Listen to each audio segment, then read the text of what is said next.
성령에 대한 말씀을 계속 나누고 있습니다. 앞에서 1절부터 13절까지는 주로 이제 성령의 일하시고 성령이 일어나는 그 현장 상황에 대해서 이렇게 우리가 설명하는 내용들을 이렇게 많이 보게 되었습니다.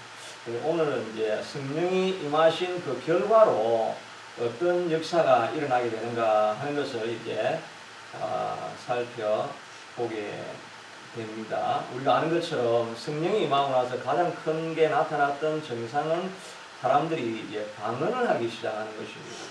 오늘날에 하는 이런 방언들하고는 아마 좀 다르지 않았겠는가 생각을 해보게 됩니다. 왜냐하면 각 지역에서 온 사람들이 다 자기 나라 말로 하니까 이란 말로 하고 이집트 말로 하고 각양 라틴어로도 하고 그러니까 지금 하고 있는 그런 방언하고는 내용이 좀 다르지 않았을까 그런 생각을 해보게 됩니다. 여하튼 그것을 통해서 하나님께서 전 세계에 복음을 전파하기를 원하신다는 그런 의미로도 우리가 받아들일 수 있겠고, 또 하나는 이 소통할 수 없던 사람들이 서로 소통되어지는 그런 결과가 일어나게 된 것입니다.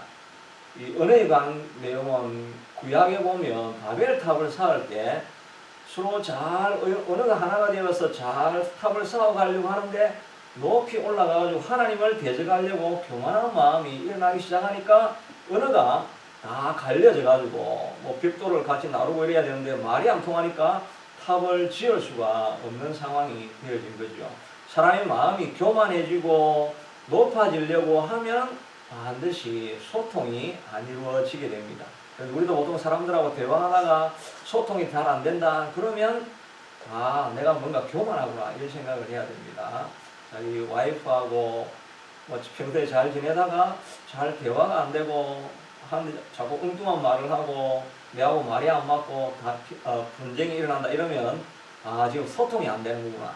소통이 되려고 하면 성령이 임해야 되는구나. 그래서 내 마음속에 내 삶 속에 성령이 임하지 않으니까 이런 의사불통이 일어나는구나 그런 생각을 하고 빨리 말이 안 통하는 남편이나 아내를 볼 것이 아니라 내가 교만하구나 이 마음을 가지고 자신을 낮추면 소통이 이제 이루어지게 되는 것입니다. 목회자도 마찬가지겠죠. 목회를 하는데 성도들하고 말이 잘 안 맞고 또 특별히 교우들 간에도 이 갈등이 많이 있지 않습니까? 특별히 이민교회에 이런 갈등은 많이 잘 알려져 있죠.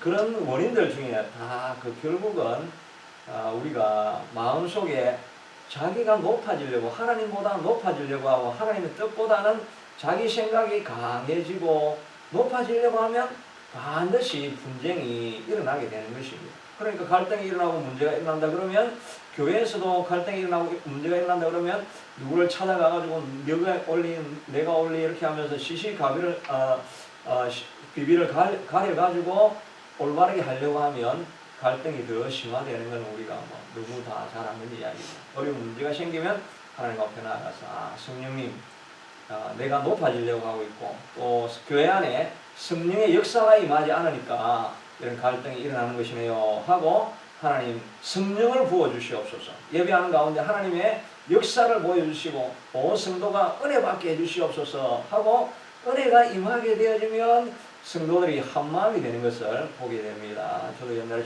학생들 데리고 기도원 가서 막 수련회하고 하면 정말 은혜를 뜨겁게 받으면 그냥 가만히 놔둬도 자기들끼리 막 부둥켜 안고 회개하고 미안하다고 하고 하면서 그냥 회개 기도를 자기들끼리 다 하다 보면 그 공동체가 그전까지는 막 갈등하고 시기질투가 가득하고 이런 애들이 모여가지고 너무나 평화로운 공동체가 되는 것을 보게 됩니다. 그러므로 갈등이 있는 곳에는 성령님이 임하셔야 되겠구나 생각을 가지고 우리가 밤늦게 기도하면서 성령님 우리 시찬빛교회는 갈등이 없지만 시찬빛교회 안에 성령을 더욱더 강력하게 역사해 주셔서 한마음이 되어서 한 곳으로 달려가는 그런 교회 되게 해주시옵소서라고 기도해야 될 것입니다. 요즘은 부모하고 자녀하고도 갈등이 참 많죠. 특히 일본에는 요즘은 이제 은둔 청년들이 굉장히 많습니다. 옛날에는 이런 게 잘 없었는데 은둔 청년들이 밖에 나가지를 않고 그냥 집에만 머물러 가지고 있으니까 부모들이 속이 타하죠. 그런 인구들이 거의 청년의 한 10%에서 19% 정도가 그런 청년들이 있는데, 그 일본에는 이제 그런 청년들이 원래 원조가 거기인데, 일본에는 그런 청년들이 많아가지고 그런 청년들 현상을 하키코모리라고 하는 그런 현상으로 이렇게 들어오고 있죠. 집 밖으로 안 나갑니다. 안 나가는데 이제 그런 문제를 다루고 있는 어떤 다큐멘터리 이런 걸 하나 보니까 엄마하고 부모하고 소통이 안 되는 거예요.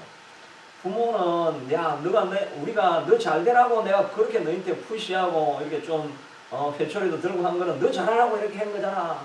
이렇게 하고, 또 자녀들은 왜 내가 제일 싫어하는 것만 그렇게 시켜가지고 나를 왜 자꾸 불행하게 만드냐.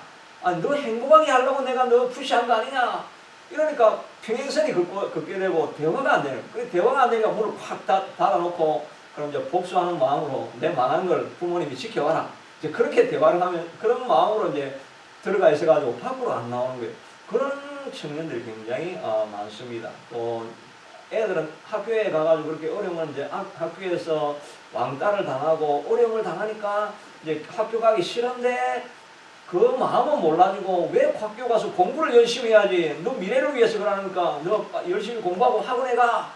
뭐 이렇게 자꾸 하니까 학원에 가면 왕따를 당하는데, 이런 어려움들이 갈등 있는 거를 부모들은 자녀가 잘 되게 하려고 하는데, 그런 갈등이 일어날 때 우리가 해야 되는, 이 갈등이 우리 자녀와 부모 간에 있다 이렇게 하면 내가 교만한 게 아닌가, 하나님 앞에 물어보고 기도해야 되겠다 하면서 하나님 앞에 기도하고 물어보면 성령님이 우리 가운데 임하게 되면 그 자녀가 성공하는 것보다 그 자녀에 대한 긍휼한 마음이 막 생기지 않습니까? 긍휼한 마음이 생기니까 그 무슨 일을 하든지 너가 하는 이야기를 다 용납해주고 받아들이고, 그리고 그 자녀가 행복할 수 있게 되도록 자꾸 스포트를 해주면 애가 살아가지고 일을 잘할 텐데, 성령 없이 그냥 내가 생각한 게 옳다고 이 자녀를 행복하게 하는 방법은 이거라고 하다 보니까 오히려 부작용이 자꾸 생겨나게 되는 것을 보게 됩니다. 저도 옛날에 우리 애가 공부를 고2, 고3 때 뭐 엄청 성적이 떨어지고 이렇게 하더라고요. 그러니까 성적표를 보니까 너무너무 열을 받아가지고 제가 막 오면 이제 엄청나게 내가 뭐라 해야 되겠다 이런 생각을 가지고 갔다가 그날이 금요일 저녁이어서 그 교회 제가 주일학교 담당할 때인데 그냥 교사들하고 기도회 한다고 그 기도실에 앉아가지고 이제 기도를 하게 됩니다. 기도를 막 하다 보니까 마음에 상한 게 있는데 기도를 하려고 하니까 그 기도 제목이 떠오르더라고. 그 기도 제목이 떠오르니까 그때는 이놈을 어떻게 내가 좀 하여튼 푸시해가지고 좀 성적을 올릴까 이런 생각을 하다가 그냥 마음속에 그 자녀에 대한 긍휼함, 얘도 성적을 못 받았으니까 자기가 얼마나 마음이 지금 쪼리고 또 자기도 마음이 상해 있을까, 이런 긍휼의 마음이 확 일어나니까 내가 해야 될 말이 푸시해야 될 말이 아니고 얘를 마음이 상하고 있지만 야 괜찮다, 다 괜찮다, 뭐 죽이든 밥이든 다 괜찮다, 그냥 너 행복한 그를 원하면 그 길을 가라고 그냥 밀어줘야 되겠다, 이런 마음이 생기기도 하게 성령님이 만들어 주시는 것입니다. 이 소통이 안 되는 것은 높아지려고 자기의 뜻을 계속 주장하면서 아들도 자녀도 내 것이라고 생각하고 내가 어떻게 행복하게 만들고 내가 성공시키려고 하고 내 생각대로 하려고 하면 높아지면 의사소통이 안 되고 갈등이 일어나고 그러면 잘하려고 하는데 다 망하는 길로 걸어가게 되는 것입니다. 그래서 성령님이 오시면 우리를 소통하게 만들고 하나 되게 만들고 한 길로 걸어가서 모든 사람들이 행복하게 만들어주는 길이 되는 것입니다. 그래서 성령이 임하고 나니까 의사소통이 다 되어지고 방언을 통해 가지고 서로의 말을 이해할 수 있는 그런 상황으로 가게 되는 것을 보면서 우리도 교회를 위해서 또 가정을 위해서 기도할 때마다 하나님 내가 겸손하고 더 성령이 가득한 그런 삶을 살아갈 수 있게 해주시옵소서 라고 기도할 수 있게 되기를 축복합니다. 설교도 마찬가지겠죠. 설교도 제가 나름대로 열심히 준비하고 막 왔는데 오늘도 오다 보니까 이게 아니네 또 그런 생각이 딱 들어가지고 처음부터 또 설교를 다 그렇게 하니까 하여튼 제가 운전하면서 계속 설교문을 앞에 놓고 이거 막 운전하면서 정말 데인저러스한데 하여튼 그렇게 하면서 성령님을 의지하니까 생각이 다 원래 있던 생각이 다 사라지고 다른 생각으로 이렇게 바꾸어 주시게 되는 것을 봅니다. 교회도 목회도 사역도 또 삶도 가정도 다 성령님 의지하면 우리가 승리하게 되는 줄로 믿습니다. 그리고 나서 오늘 또 베드로가 이제 설교를 이렇게 하는 내용들이 오늘 주 내용이 다 되거든요. 36절까지 계속 설교하는 내용인데 제가 너무 기니까 그걸 지금 다 읽을 수는 없고 21절까지만 읽었습니다. 성령이 임하면 특징이 뭐가 생기느냐, 사람이 엄청 지성적이 되어지고 똑똑해집니다. 생각이 아주 클리어하고 분명해서 무엇을 해야 될 것인지 말아야 될 것인지 어디로 가야 될 것인지 이 분명한 길을 걸어갈 수 있게 만들어 주시는 것이 성령입니다. 15절에 보니까 때가 제3신이 너희 생각과 같이 이 사람들이 취한 것이 아니라 라고 베드로가, 사람들이 술 먹고 저 취한 게 아니냐, 말도 알아들을 수 없는 이상한 취하는 뭐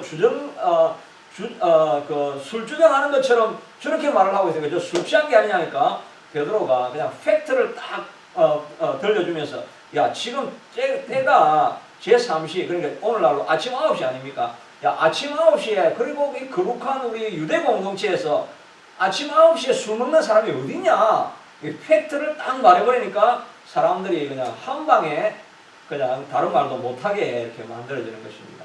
무슨 말을 해야 될지 아주 선명하게 똑똑해지는 그런 현상이 일어나게 되는 것입니다.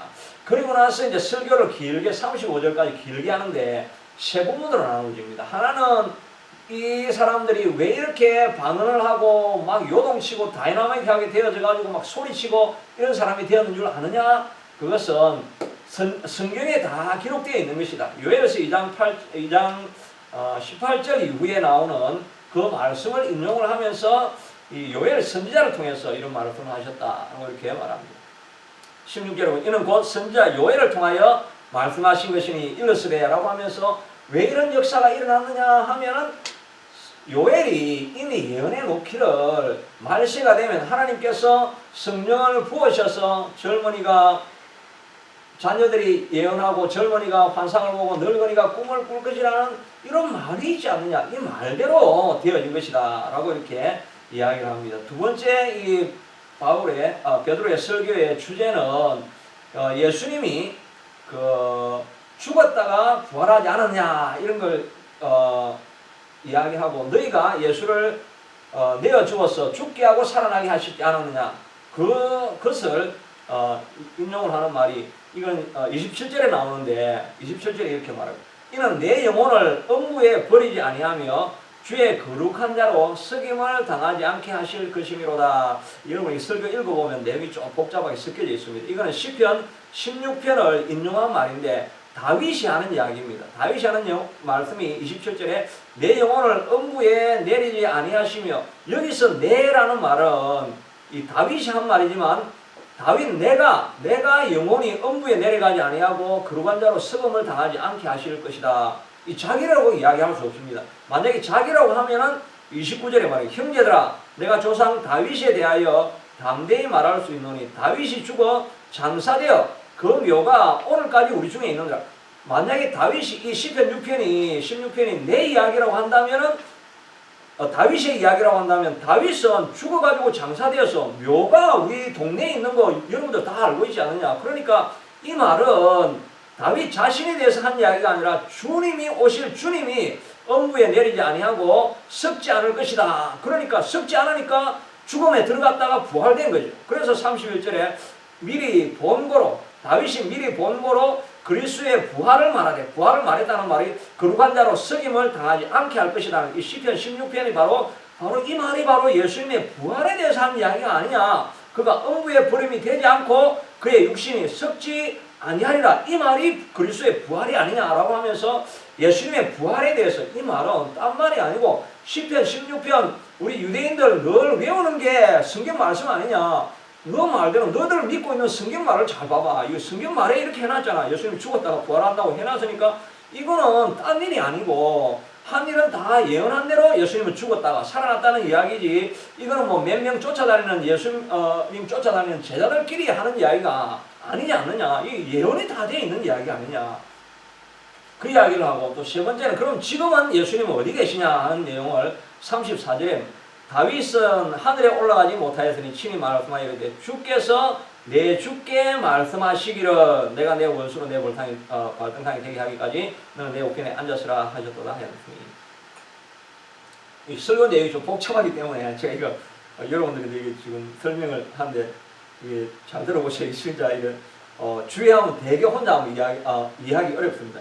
34절 다윗이 말한 것은 디귿 되는 거 있죠. 디귿 옆에 보면 주께서 내 주께 말씀하시기를, 이 말은 시편 110편입니다.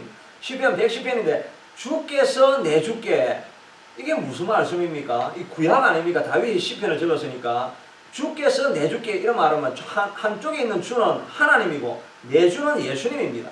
하나님이 예수님에게 원수로 내 발등상이 되기까지, 원수가 내가 원수죠. 사단이죠. 사단을 내가 발로 밟아서 내가 무너뜨리기까지, 그런 너는 내 우편에, 너는이라는 말은 예수님은 하나님 우편에 앉아 있으라 하셨도다, 이렇게 말하는 것입니다. 이 시편에 기록되어 있는 내용이죠. 그러니까 그런즉 이스라엘 온 집은 확실히 알지니 너희가 십자가에 못 박은 이 예수를 하나님이 주와 그리스도가 되게 하셨느니라고 하셔서, 지금은 예수님이 어디에 계시냐니까 시편에 기록되어 있는 것처럼 하늘 보좌 우편에 앉아 계시는 도다라고 말씀해 주고 있는 것입니다. 그러니까 이렇게 설교를 했는데 지금 이 성령 막 받아가지고 제가 막 열받으면 막 소리를 치고 막 불을 토하는 듯이 이렇게 이야기하지 않습니까? 근데 바울이 이 베드로가 지금 그런 이야기 합니까? 그런 이야기 안 합니다. 그냥 야, 성경 봐봐. 성경이잖아. 이거 성경 누가 다 믿고 있는 성경 있잖아. 이 성경 봐봐. 이러니까 예수님이 이 말대로 예언한 대로 죽었다가 부활했고, 그리고 지금은 저 하나님 보좌 우편에 앉아있다고 말하니까 예수님이 지금도 우리를 지키는 구세주가 아니야? 그러니까 이거 잘 들어봐. 그랬더니 37절에 그들이 이 말을 듣고 마음에 찔려 베드로와 다른 사람에게 물어 이르되, 형제들아 우리가 어찌할꼬? 너 예수 믿으라. 예수 안 믿으면 지옥 간다. 예수 안 믿으면 온 삼족인 멸할 것이다. 막 이러면서 막 소리를 질러가지고 막 풀시를 해가지고 억압을 해가 믿게 하는 게 아니죠. 그냥 베드로가 한 일은 성령 받고 나서 그냥 말씀을 잔잔하게 풀어가지고, 야, 이 말씀 다 성경에 있는 거야. 성경 된 대로 다 됐고, 그리고 된 대로 우리가 다 그 본 증인 아니야. 우리가 그 말을 했는데 사람들이 어찌할꼬라고 하면서 무너지고 3,000명이 회개하고 돌아오는 역사가 일어나게 되는 것입니다. 그래서 성령이 임한다는 것은 우리가 지성적으로 엄청 똑똑하게 되어지는 길입니다. 성령이 임하는데 막 불이 임하고 막 영계를 왔다 갔다 하고 그런 일도 있죠. 그런 일도 있죠. 그러나 그 근본은 그냥 말씀으로 돌아가서 말씀에 침착해서 성령님이 말씀을 생각나게 하니까 말씀이 들어와가지고 말씀으로 풀어나가면 하나님의 말씀이 능력이 있어서 사람을 변화시키는 그런 역사가 일어나게 되는 것입니다. 여러분, 우리가 막 불 주시옵소서라고 이렇게 간절하게 기도해야 될 그것도 필요하고, 그런데 이 과정들이 잘못되어져서 딴 길로도 갈 수 있으니까 하나님 말씀 안에 머물러 있는 것이, 말씀을 생각나게 하시는 것이 성령의 역사하심이다 하는 것입니다. 이것을 통해서 우리가 또 알 수 있는 것은, 아니 배우지도 못한 베드로가 갑자기 성령을 받고 나니까 왜 이렇게 똑똑해졌습니까? 이 엄청 똑똑해진 거 아닙니까? 그 많은 유대 학자들, 서기관들은, 바리새인들은 평생 먹고 아침에 일어나서 밤늦게 잘 때까지 말씀만 연구한 사람인데, 그 사람들도 모르는 문제를 이 베드로는 문제를 그 성경을 해석하고, 이 얼마나 논리적입니까? 논리정연하게 사건과 문제를 풀어갈 수 있는 그런 에너지가 생기게 되는 것입니다. 그러니까 성령이 임한 곳에는 산업혁명이 일어나고 문화가 개척되어지고 문명이 일어나게 되는 것입니다. 이 미신의 영이 있는 곳에는 미개에서 절대 개발이 안 되죠. 이슬람 같은 경우는 신정 정치를 시작하고 나서부터는 온 나라가 쑥대밭이 지금 되어져 가고 있지 않습니까? 미혹의 영이죠.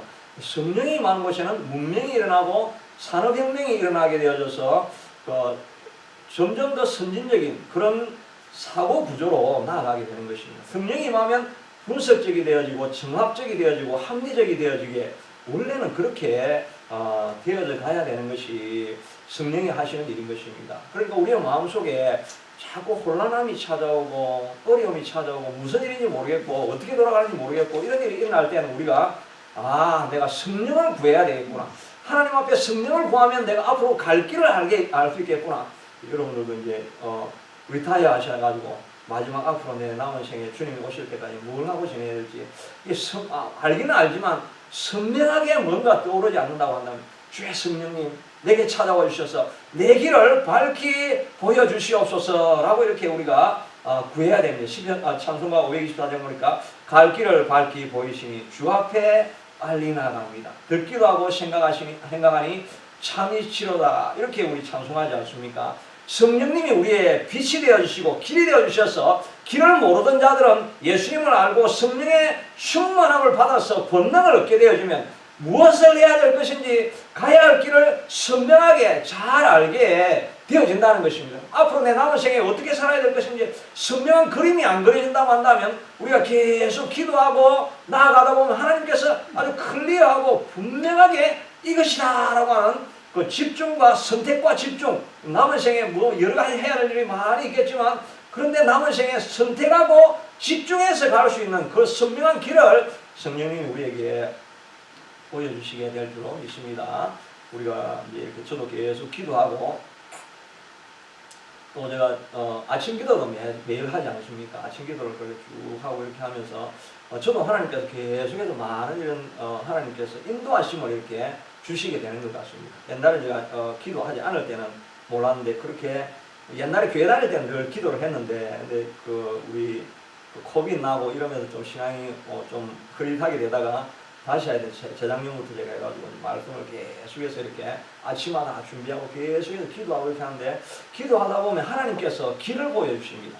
어떻게 해야 될 것인지 어디로 가야 될 것인지 물론 알고는 있지만 선명하지가 않습니다. 그런데 선택하고 집중해서 가야 될 길을 성령님께 기도하다 보면 성령이 우리 가운데 임하시게 되면 그런 역사가 일어나게 되고 또 우리 교회도 지금 이제 어떤 일을 해야 될까 앞으로 어떻게 가야 될까 이런 것들을 계속 기도하고 얘기하는 가운데 우리의 포커스는 이쪽이 되겠구나 하는 그런 마음들을 우리에게 자꾸 보여주시게 되는데 이렇게 기도하다가 하나님께서 우리의 길을 더 선명하게 보여주셔서 하나님의 원하시고 하나님이 기뻐하시는 길로 우리가 나갈 수 있게 되기를 축복합니다.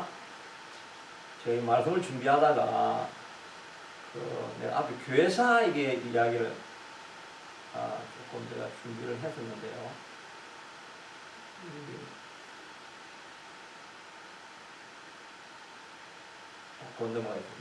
그래서 하여튼 영이 임하면 혼미한 대로 가는 것이 아니라 선명한 대로 가게 된다는 것입니다. 또 성령이 임하시게 되면 거룩한 고집과 담대함이 생기는 것을 우리가 보게 됩니다. 14절에 보니까 베드로가 11사도와 함께 서서 베드로가 11사도와 함께 서서 소리를 높이 이르되 유대인들과 예루살렘에 사는 모든 사람들아 이 일을 너희로 알게 할 것이니 내 말에 귀를 기울이라고 하면서 갑자기 베드로가 아주 담대하게 외치고 소리를 치는 사람이 됩니다. 그전까지는 베드로가 두려워해서 예수님을 3번이나 부인하고 겁장이었던 베드로가 갑자기 일어나서 앞에 나아가서 3,000명이 회개했으니까 10,000명이나 되는 그런 무리 앞에서 담대하게 선포할 수 있는 그런 담대함이 일어나게 됩니다. 그러니까 로마 또 사내들인 공회 이런 데서 잡아서 감옥에 넣게 됩니다. 감옥에 넣으면 곧 죽을 수 있는 그런 상황인데 베드로가 그런 가운데서도 마음이 담담하게 자다가 그냥 이렇게 천사가 깨우니까 그 다음날 아침에 다시 나아가서 그냥 광장에 가서 다시 그냥 복음을 담대하게 선포하는 것을 보게 되지 않습니까? 또 사내들인 공회 앞에서 다시는 복음을 전하지 마라 그렇게 했는데 오히려 그가 더욱더 담대하게 하나님 앞에서 사람의 말을 듣는 것이 옳으냐 하나님의 말을 듣는 것이 옳으냐라고 하면서 꺾이지 않는 고집을 가지고 있는 그런 모습을 보게 되는 것입니다. 성령이 임하시면 우리가 꺾이지 않는 담대한 고집을 가지고 앞으로 계속해서 전진할 수 있는 것을 보게 되는 것입니다. 우리 착한 아이 신드롬 이런 게 있죠. 이런 심리 상담 이렇게 하면서 사람이 너무 착해가지고 다른 사람들은 전부 다 착하다고 하는데 자기는 속으로 곱는 사람들이 있죠. 이 사람들이 해달라 그러면 예 하겠습니다. 또 저 사람들이 부탁하면 또 예 저도 그것도 그분을 못하니까 계속해서 도와주고 다 도와주긴 하는데 자기는 안 되고 갈 길이 없고 이러다 보니까 자기의 마음속에 늘 자기는 되는 게 없고 이러다 보니까 마음에 짐이 되고 오히려 사람을 안 만들려고 하는 이런 증상들 같은 거 그런 것들은 착한 아이 신드롬이라고 해요. 그래서 주로 이제 우울증이나 뭐 이런 걸 많이 경험하는 사람들이 담대하고 막 자기 하고 싶은 건 하고 이런 사람들은 우울증 잘 안 생기죠. 근데 너무 착한 사람들이 주로 이렇게 우울증에 이렇게 걸리는 사람들이 이제 좀 있죠. 저도 좀 사람이 좀 착하게 생겼죠. 저도 다른 사람들이 보면 저보고 좀 착하게 생겼다고요. 온유하게 생겼다 이렇게 합니다. 근데 집에서는 제가 별로 온유하지 않은데 사람들은 그냥 온유하다 이렇게 이야기를 합니다. 다른 사람들 앞에서는 다 그냥 좋아서 받아주는 게 아니고 거부를 못하니까 다 받아주는데 이 감정의 그 쓰레기통이 제가 되는 거죠. 다른 사람들이 막 이렇게 뭐 푸붓는 거 그냥 제가 다 받아오고 있는데 내가 해소를 못하니까 내 안에서 섞게 되는 일이 생기게 되는 거죠. 이런 것들이 다 자기가 해야 될 말을 자기의 고집이 있어야 되는데 고집이 없이 그냥 이렇게 해도 따라가고 저렇게 해도 따라가고 이렇게 하다 보니까 자기 갈 길을 못 찾는 이런 심드롬이 있는데, 그러나 성령이 우리 가운데 임하시면 사람들 마음 가운데 거룩한 고집이 생기는 것입니다.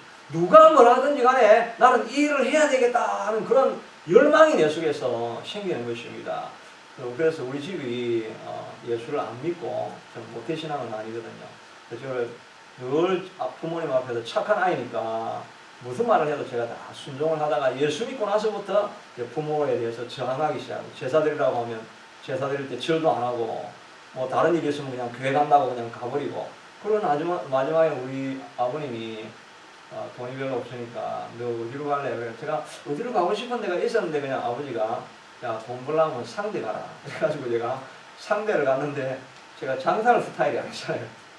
그러니까 대학 때 아무것도 안 하고 있다가, 그런데 대학 생활하면서 또 그 학교 클럽, 그 기독교 클럽 이런 데서 이제 수련회 하고 이렇게 하다 보니까 내 마음속에 열정이 생기고 하나님 일을 위해서 뭔가를 해야 되겠다는 그런 소원이 생기니까 마지막에 경영학 졸업하고 내가 신학교 가겠습니다 이러니까 아버님은 반대를 하시고 불같이 화를 내죠.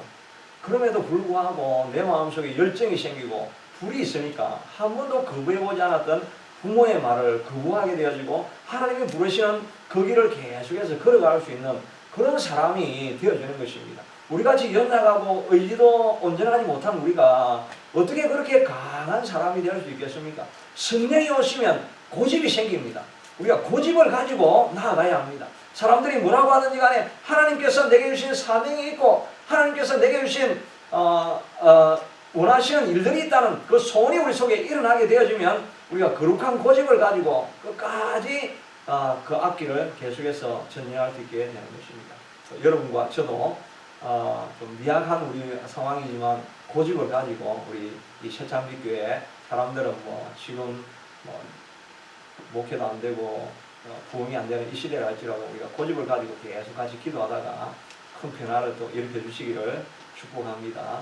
오늘 이렇게 귀하신 우리 선교사님을 같이 이렇게 모셔오시고 앞으로 큰일이 더 많은 일들이 일어나게 될 줄로 믿습니다.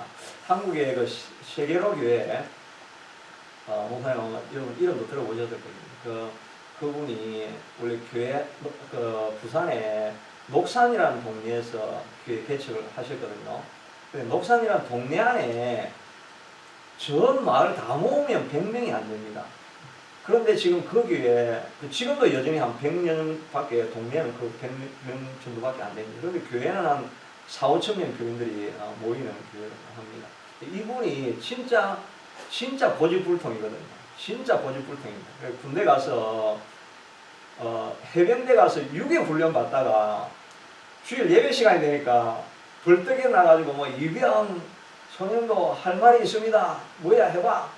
주일날이어서 교회 가야 되겠습니다. 그러니까 6회 훈련 받다가 교회 가야 되겠습니다. 그러니까 앞으로 나와 해가지고 군기가 엄청 빠진 애가 막 군화발로 짓밟고 그래가지고 흠씬 얻어터지고 다시 들어가가지고 또 시간이 조금 지나면 10분 정도 훈련 받다가 이병 소년부 할 말이 있습니다. 뭐야 교회 가야 되겠습니다.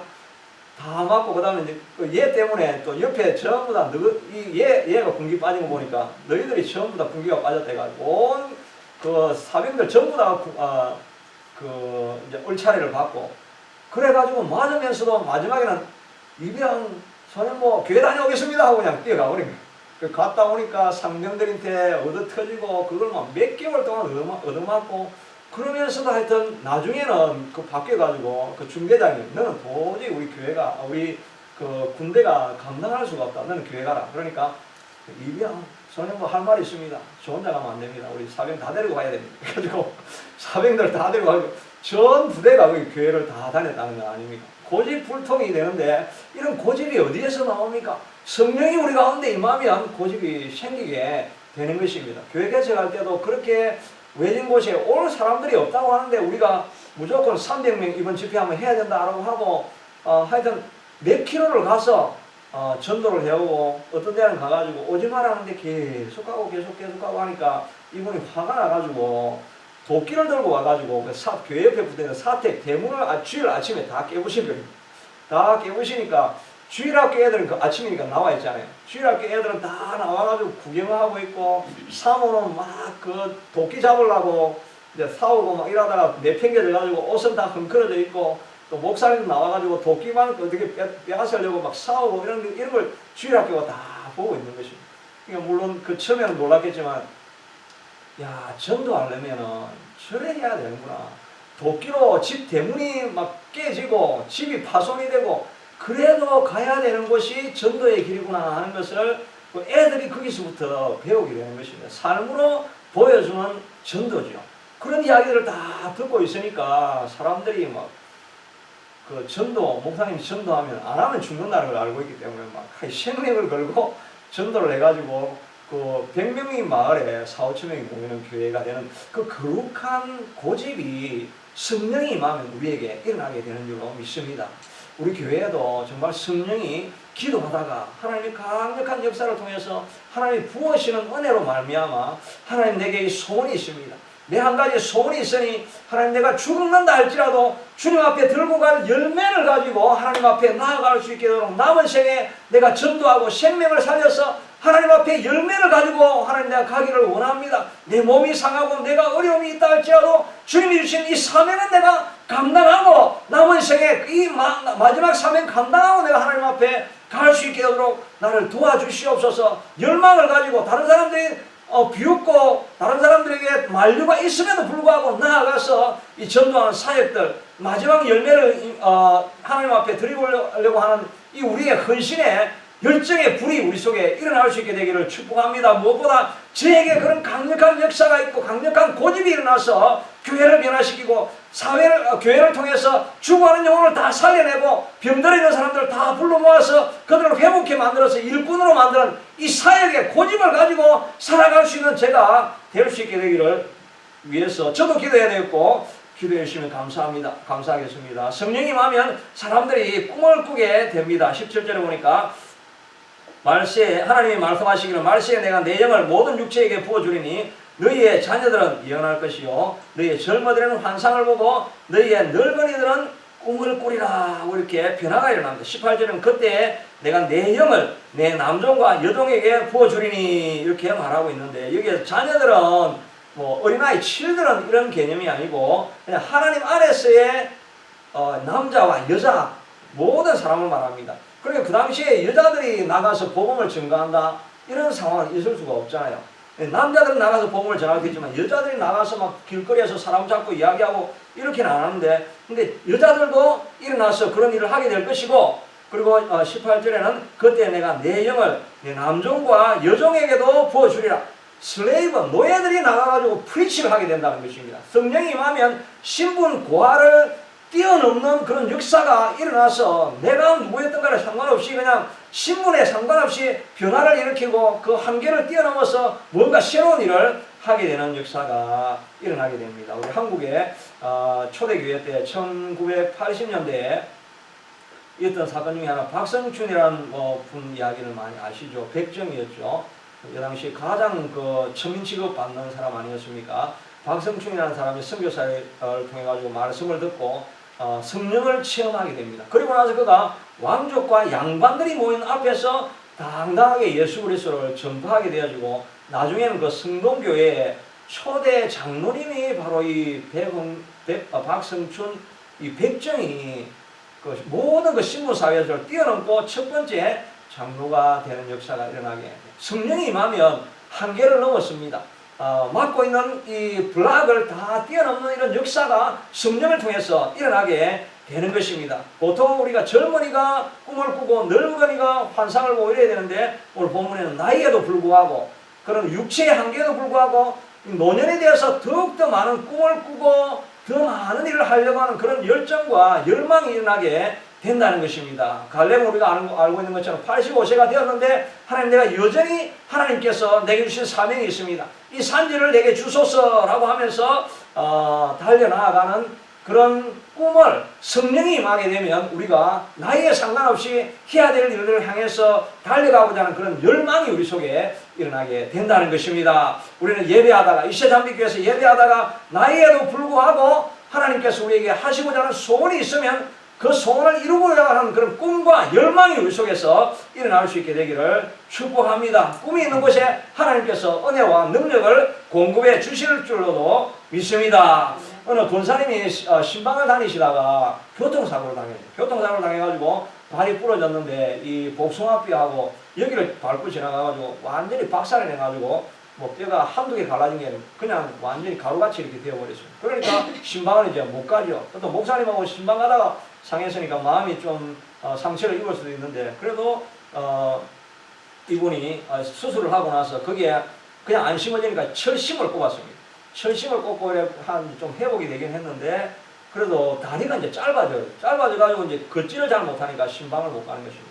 그러니까 목사님이 야 아직 우리 그 권사님 나이는 많으시고 하지만 그러나 아직도 신방해야 될 사명이 있지 않습니까? 우리가 다리가 길게 해달라고 기도합시다 라고 하니까 그 권사님이 아무리 그래도 뼈는 살아날지 붙을지 모르겠지만 이 뼈가 안에 철심을 박았는데 철심이 어떻게 길어집니까?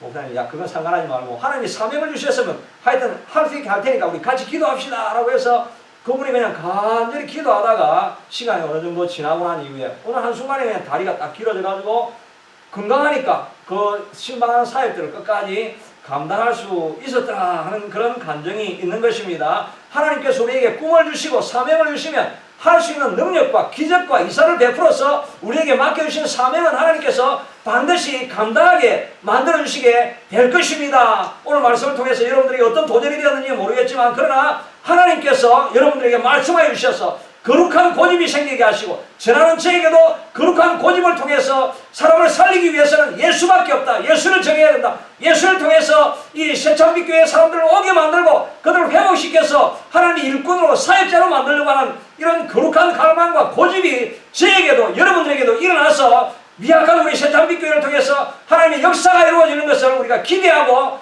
꿈꿀 수 있게 되기를 바랍니다. 그런 꿈과 소원을 가지고 달려나가는 우리가 될 수 있게 되기를 축복합니다. 이제 우리 같이 한번 반주하실 때 우리 같이 한번 기도합시다. 하나님 성령이 임하면 더 모든 생각이 선명해지고 똑똑해집니다. 갈 길을 분명하게 보여주시고 거룩한 고집이 일어나게 하시고 소통이 일어나서 교만한 마음은 떨어져 나가고 한계를 넘어가는 역사가 우리 속에 일어나게 해주시옵소서. 기도하겠습니다. 고마우신 하나님 아버지 하나님의 주님이 새찬빛교회를 주님 기억하여 주시옵소서. 우리가 비약하고 부족하지만 그러나 주님이 함께 하시면 아버지 하나님 우리 새찬빛교회를 통해서 하나님의 역사가 나타날 것입니다. 성령이 임하시면 하나님 우리를 강하게 만드실 것이고 담대하게 만들어 주실 것이고 성령이 임하면 거룩한 고집이 생겨서 남들이 뭐라고 하든지 간에 하나님의 일하신 것이면 이루어질 것입니다 라는 것을 믿고 하나님 달려가는 우리가 되어야 되지 않겠습니까? 주여 잠자는 자들을 깨어서 일어나서 기도하게 하여 주시옵소서.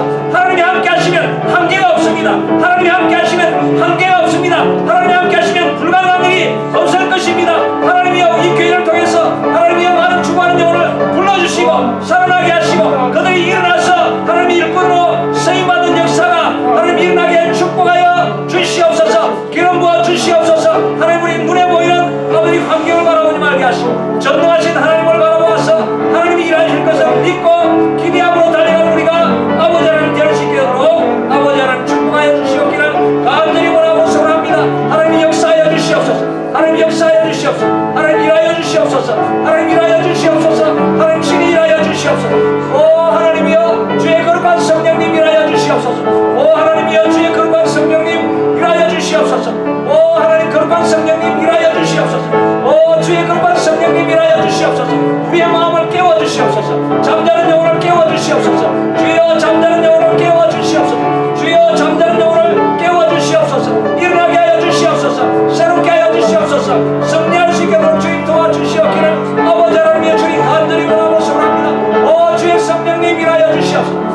주의 성령님 일하여 주시옵소서. 주여 주의 성령님 일하여 주시옵소서. 주여 주의 성령님 일하여 주시옵소서. 역사하여 주시옵소서. 하나님만이 하실 수 있는 일을 하여 주시옵소서. 새참빛교회를 사용하여 주시옵소서. 주여 새참빛교회가 일어나게 하여 주시옵소서. 주여 새참빛교회가 하나님의 쓰임받게 하여 주시옵소서. 주여 일하여 주시옵소서. 주의 성령님 역사하여 주시옵소서. 주의 성령님 역사하여 주시옵소서. 담대함을 잃지 않게 하시고 주여 거룩한 열망을 가지고 나아가는 우리가 될 수 있도록 주님 도와 주시옵기를 주님 간절히 원하고 소원합니다. 하나님 도와 주시옵소서. 우리 환우를 위해서 기도합시다. 김윤정 자매님 우울증에서 벗어나게 하여 주시고, 또 그레이스 킴도 이제 브레인 데미지가 있어가지고 늘 술, 마약 이런 속에 빠져 있습니다. 그레이스 킴 하나님 회복시켜 주시옵소서. 이정자매 회복하여 주셔서 사역자로 삼아 주시옵소서. 같이 기도합시다. 고마우신 아버지 하나님, 이 시간 우리가 할 수 있는 일은 중보하며 기도하는 것입니다. 우리가 할 수 있는 일은 중보하며 기도하는 일입니다. 자비하신 아버지 하나님이여 주님 도와주셔서 여호와 하나님 이정자매를 위해서 주님 앞에 간절히 기도합니다. 하나님 이정자매가 회복되는 것을 우리가 볼 수 있게 되도록 주님 도와주시옵소서. 하나님이 역사하여 주시옵소서. 이정자매가 회복되는 것을 우리가 볼 수 있게 되도록 주님 도와주시옵기를 아버지 하나님이여 주님 간절히 원하고 소원합니다. 여호와 아버지 하나님이여 주님, 아버지 하나님의 이율증과 대인기가 아버지 공황장애에서 벗어나서 새로워지는 역사를 하나님 경험할 수 있게 되도록 주님 도와주시옵기를 원합니다. 그레이스 킴도 하나님의 주님 축복하여 주셔서 아버지 그레이스 킴 하나님께서 여호와 브레인 데미지가 있는 것에서부터 아버지 하나님 마약에서부터 아버지 하나님의 주님 또 아버지 알코올에서부터 회복되는 역사를 우리가 보게 하여 주시옵소서. 하나님께서 회복시키시고 온전케 하시는 것을 하나님 우리가 경험하고 볼 수 있게 하도록 주님께서 축복하여 주시옵기를 간절히 원하고 소원합니다. 우리 하나님 도와주신 것을 참으로 감사합니다. 하나님 감사합니다. 성령이 임하시면 하나님 우리가 권능을 받고 온 세계에 복음을 전파할 것이라고 말씀하여 주셨는데, 거룩한 고집을 가지고 하나님이 가장 기뻐하시는 것이 모든 생명이 구원받는 일이라고 한다면, 하나님을 기쁘시게 할 수 있다고 한다면, 세상이 무엇이라고 하든지 우리의 한계가 무엇이든지 거룩한 고집을 가지고 달려나가서 이 땅 살아가는 동안 주님의 뜻을 이루어내는 우리가 될 수 있게 도와주시옵소서. 특별히 새참빛교회를 통해서 세상의 빛을 잃고 갈 길을 잃고 소망을 잃고 살아가는 백성들이 이전에 나와서 예배하다가 새로운 빛을 보게 하시고 삶의 의미를 발견하게 하시고 인생의 분명한 목적과 거룩한 고집을 가지고 살아가는 사역자로 변화되는 이 일에 우리 새참빛교회 쓰임받게 하여 주시고, 또 이 거룩한 자리에 참석하신 귀하신 목사님들, 그들의 남은 생애를 통해서 이 일에 쓰임받고 하나님이 사용하시기 기뻐하시는 분들 되게 축복하여 주시옵소서. 예수님 이름으로 기도드리옵나이다. 아멘. 오늘은 소수가 모였지만 목사님 하신 게 예, 오늘 제가 이렇게 간단하게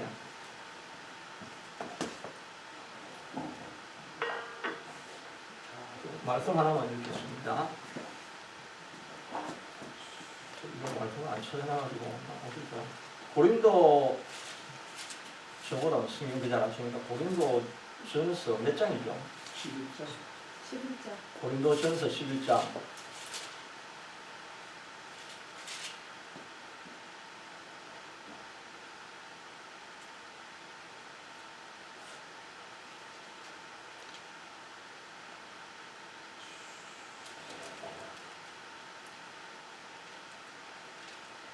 (11장) 23절에 있는 말씀 제가 읽겠습니다. 내가 너희에게 전한 것은 주께 받은 것이니 곧 주께서 잡히시던 밤에 떡을 가지사 축사하시고 때에 이르시되 이것은 너희를 위한 내 몸이니 이것을 행하여 나를 기념하라 하시고, 식후에 또한 그와 같이 잔을 가지시고 이르시되 이 잔은 내 피로 세운 새 언약이니 이것을 행하여 마실 때마다 나를 기념하라 하셨으니